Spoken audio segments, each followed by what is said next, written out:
The morning sun in Ukraine reveals the damage done in the dark of night. The second mass attack on energy infrastructure this year, as Ukrainian authorities call it, once again left hundreds of thousands without power. Energy plants were hit in a third of Ukraine's regions. Residential buildings were also hit.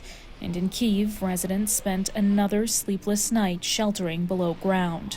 The Russians make us live in inhumane conditions, without heating, without electricity, to sleep in the metro. Across the border, local authorities say Russians, too, are dealing with power, heat, and water cuts as a result of Ukrainian attacks. Another shelling of Belgorod. Power outages have started spreading across the city and districts of the region. But the current state of affairs doesn't seem to be phasing the U.S. president diplomatically. After trilateral talks between the U.S., Ukraine, and Russia in Abu Dhabi Thursday, he seemed quite optimistic.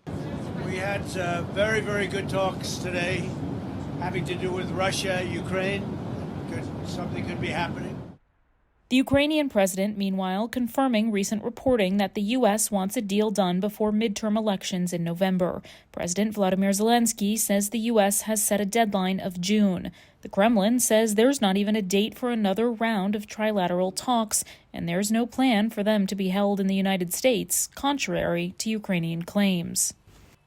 It's hard to see how a deal could be inked in the next 4 months when key issues like territory and control over the Zaporizhzhia nuclear power plant remain unresolved. But if the U.S. is once again threatening the sides that it will switch its focus unless real negotiations get underway, the next couple of months could prove to be quite consequential. Priyanka Navani, TRT World, Kyiv.